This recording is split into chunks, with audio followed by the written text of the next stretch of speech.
Outlet पर होगा आपके सारे फिजिक्स के इंस्टीट्यूट मैथ्स और उसका सफाया। बस अपने फोन से क्वेश्चन की फोटो खींचो, क्रॉप करो और तुरंत वीडियो सोल्यूशन पाओ। डाउनलोड कीजिए डाउटनेट ऐप अभी या फिर व्हाट्सएप कीजिए अपने डाउट्स 8 400 400 400 पर।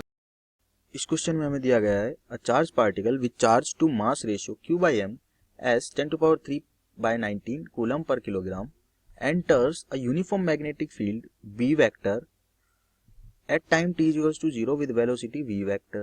ठीक है, assume that magnetic field exists in a large space. So during the further motion of the particle in magnetic field, the angle between the magnetic field and velocity of the particle is. ठीक है, यानी कि तीन question दिए गए हैं। दूसरा दिया गया कि frequency of revolution of the particle in cycles पर सेकंड और pitch of the helical path of the motion of the particle.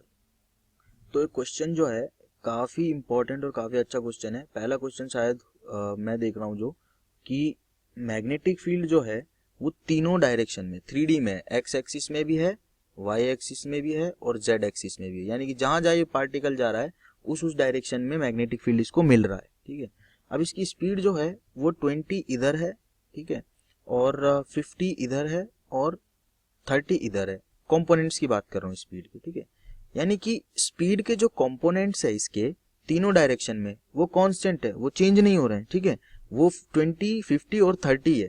ठीक है, तो अगर कंपोनेंट ऑफ वेलोसिटी जो है वो चेंज नहीं हो रहे हैं तो angle between magnetic field and velocity change नहीं हो सकता, क्योंकि वेलोसिटी देखो यहाँ पे वेलोसिटी जो दी गई है वो ये दी गई है, मैग्नेटिक फील्ड दिया गया, ये दिया गया है। टाइम t इक्वल्स टू 0 पे पार्टिकल इस वेलोसिटी के साथ इसमें मैग्नेटिक फील्ड में चला गया। ये बात तो श्योर है कि करेगा हेलिकल पाथ, परपेंडिकुलर जाता तो ही ये क्या कर पाता, ये कर पाता सर्कुलर मोशन। ठीक है, यहाँ पे जा रहा है किसी एंगल पे तो ये करेगा मैग्नेटिक हेलिकल पाथ में मूव। और अब हमें बोला गया है कि हमें फाइंड करना है angle between magnetic field and velocity of the particle. तो एंगल क्या होगा, एंगल हमेशा कांस्टेंट रहने वाला है। यहां में क्वेश्चन में एक्चुअल में मैग्नेटिक फील्ड और वेलोसिटी के बीच में एंगल एग्जैक्ट वैल्यू नहीं पूछी गई, यहाँ पे बस ये पूछा गया है कि इंक्रीज करेगा, डिक्रीज करेगा, कांस्टेंट रहेगा या फिर क्या होगा। ठीक है, तो हमें पता चल गया कि भाई वेलोसिटी का कंपोनेंट मैग्नेटिक फील्ड में किसी भी डायरेक्शन में क्या हो रहे हैं, चेंज नहीं हो रहे हैं। ठीक है, अगर मैं यहाँ पे x लिख देता, यहाँ पे y लिख देता, यहाँ पे t लिख देता तो क्या होता कि ये कंपोनेंट चेंज हो रहे होते। ठीक है, लेकिन अभी ऐसा नहीं हो रहा है, तो हम बोल सकते हैं कि भैया मैग्नेटिक जो अपने पास में स्पीड है पार्टिकल की वो क्या है, वो स्पीड कांस्टेंट है मैग्नेटिक फील्ड की तीनों डायरेक्शन में।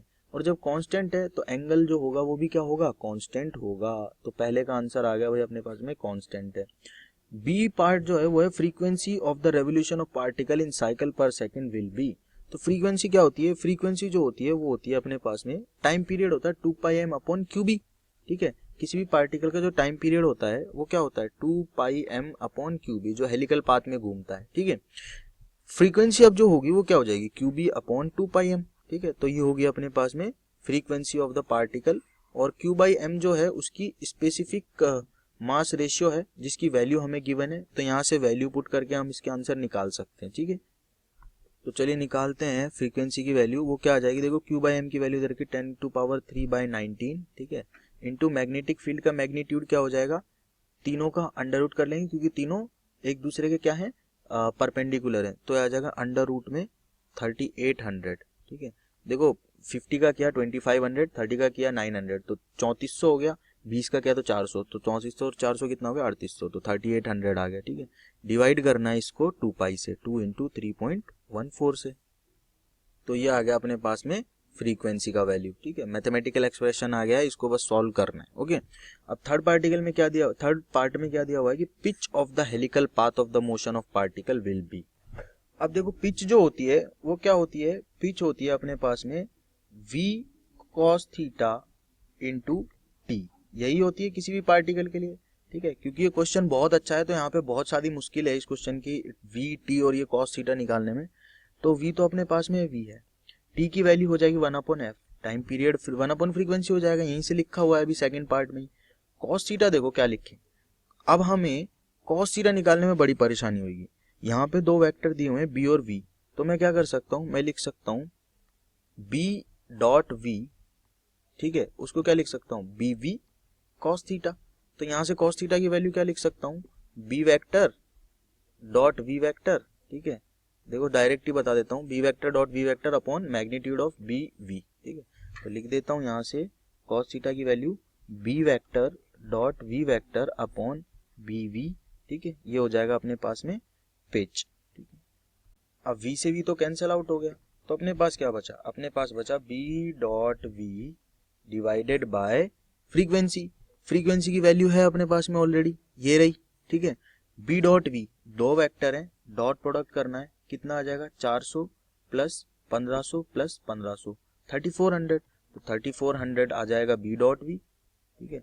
उसको डिवाइड कर देना है f से जिसकी वैल्यू ये है, ठीक है। तो अपनी पिच आ जाएगी। तो आगे तीनों आंसर, ठीक है। तो काफ़ी इंपॉर्टेंट और काफ़ी अच्छा क्वेश्चन था, जहाँ पे हमें मैग्नेटिक फील्ड को भी तीन अलग अलग डायरेक्शन में पूरे स्पेस में फैला के दिया हुआ था, ठीक है।